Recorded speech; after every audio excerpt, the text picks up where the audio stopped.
क्या होगा। तो ये तीनों कालों का ज्ञान परमात्मा स्वयं कराता है। जब पहले आप जो है परमात्मा की याद की थी तो आज हम सभी लोग परमात्मा में याद रहे, परमात्मा ने सभी बच्चों को इकट्ठा किया।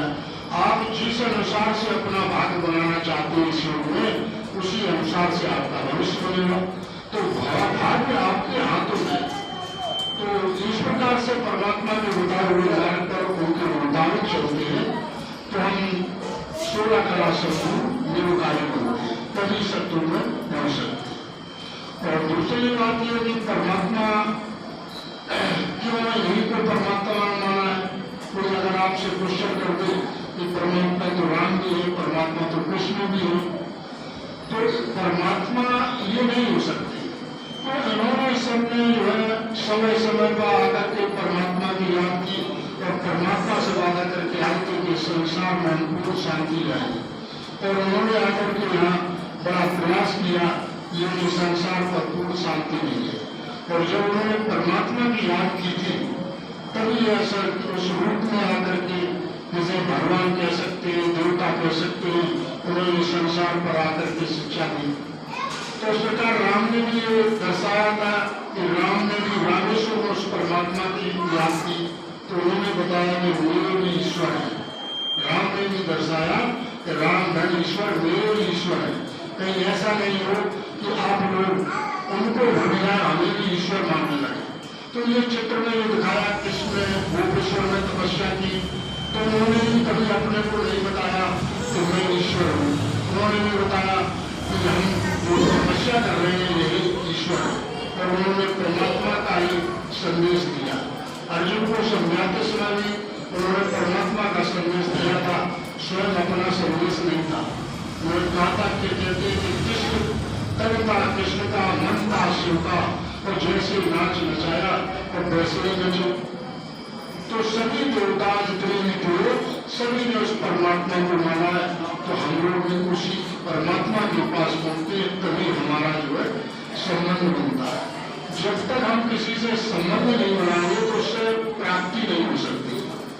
मान लो हमारे किसी से संबंध नहीं है तो इतनी भाई बहने लगी और किसी की जेब कट जाती है और माँ वो कहता है भाई ये मैं 500 रुपये दो तो क्या आप दे सकते?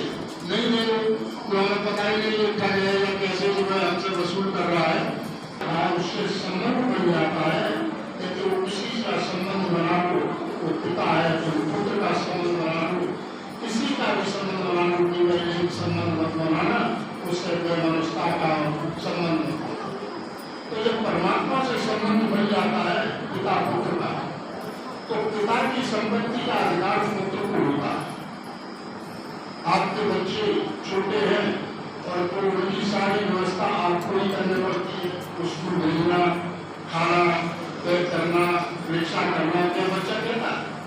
तो उसी प्रकार से हमारा जो पिता है तो वो भी जो है हम उससे नहीं कहते, वो तो स्वयं देख रहा है कि मेरे बच्चे के पास क्या नहीं, मकान नहीं, खाने को नहीं, क्या नहीं। तो जब वो स्वयं देखने वाला है, स्वयं देखता है, हर आत्मा की गोड़ उसके हाथ में है, तो उससे क्या माने। तो कैसे पिता की जो संपत्ति है वो मेरी है, तो केवल मांगे तो यही मांगे परमात्मा से, यही प्रभु आप हमारे साथ रहना।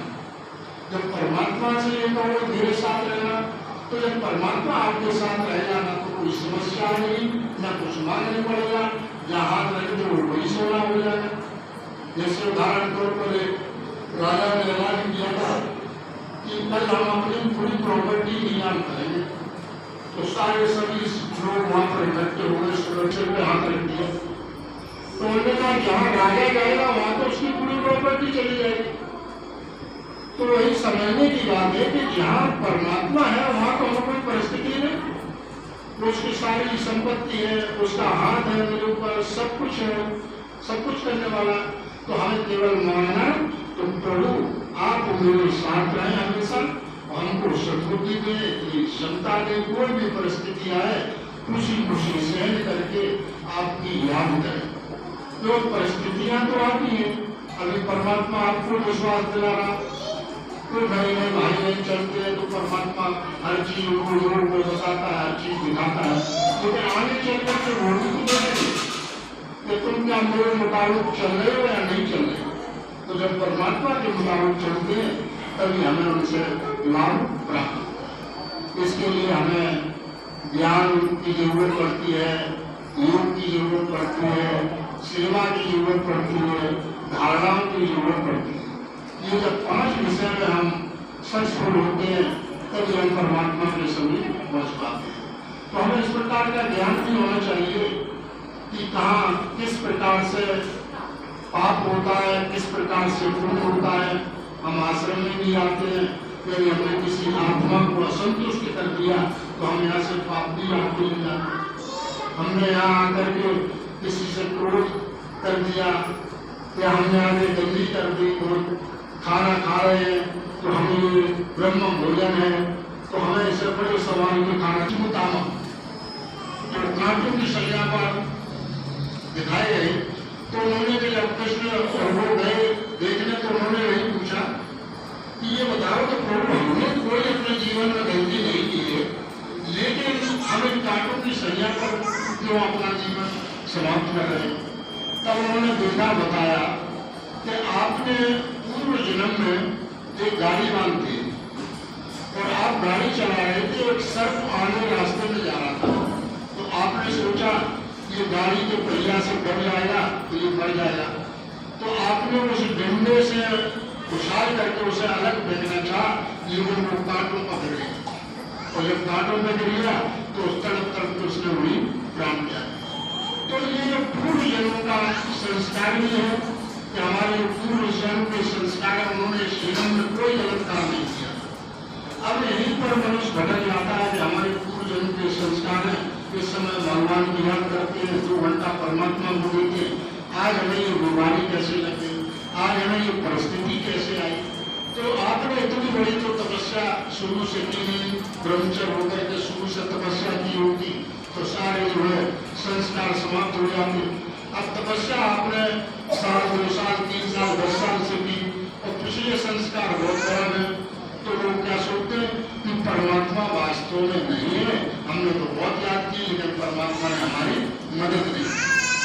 तो मदद तो परमात्मा करता है, परमात्मा मुझे कहता हम किसी बच्चे को दुगनी में रहना चाहते हैं, लेकिन मैं किसी कर्म किए बिना ही किसी को मैं फल नहीं देता हूँ, इसलिए मुझे न्यायकारी भी करते हैं।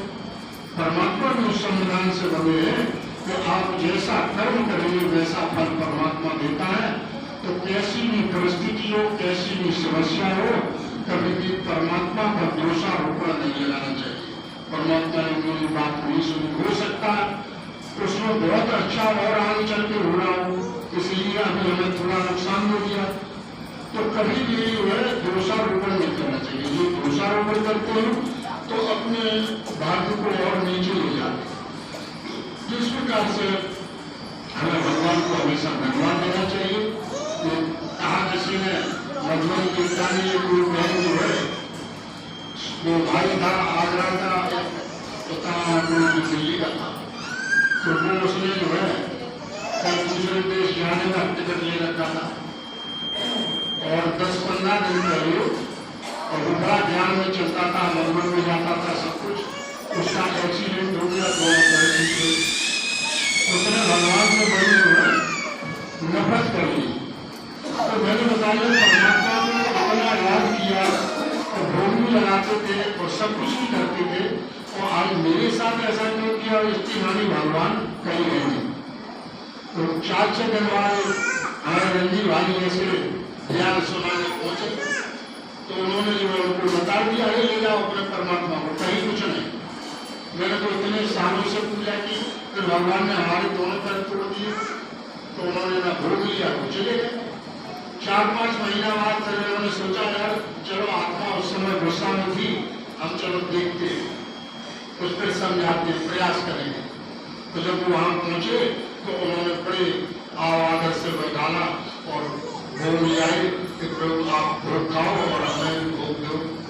तो मैंने कहा आज आप बहुत खुश हैं। वो उठा करके वो पेपर ले आए कि देखिए फला तारीख को जो है हमारी जिस टिकट फ्लाइट पर थी वो जो है उसमें आग लग करके गिर गया और सारे के सारे उसमें जल के खत्म हुए। तो आज मैं परमात्मा का धन्यवाद करता हूँ कि उसने मेरे तो दोनों पैर ही तोड़े।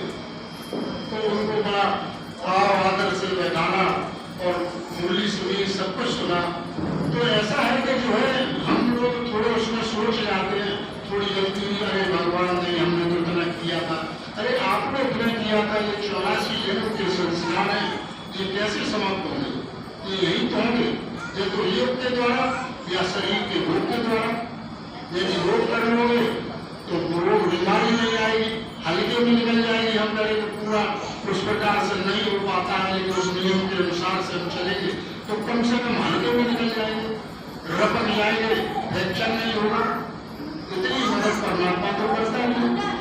लेकिन जब संस्कार नहीं करेंगे तो फिर जो है आप योग भी नहीं करेंगे, परमात्मा के नियम मर्यादा के अनुसार से नहीं चलेंगे, तो फिर परमात्मा में मदद नहीं करता।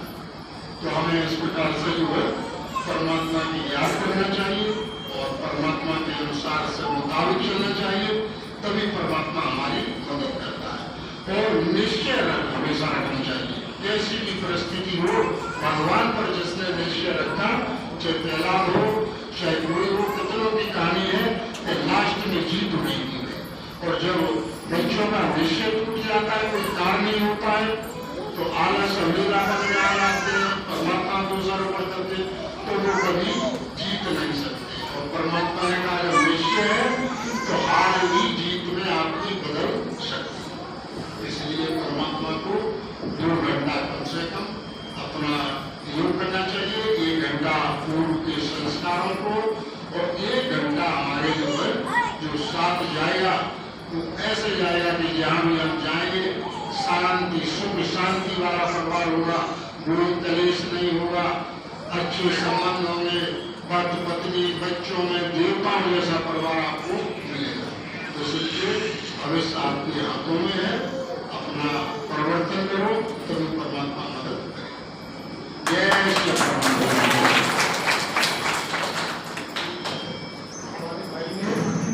आपको सभी कर्मों के खाते का भाव दिया। अक्सर लोग समझते हैं ना कि जब भी कभी मंदिर में जाने वाले हो, मंदिर में जाए, के पास जाए तो क्या करते हैं? तो हमेशा इस इच्छा से जाते हैं कि मेरा ये काम हो जाए, फलाना चीज हो जाए, मेरा नौकरी लग जाए।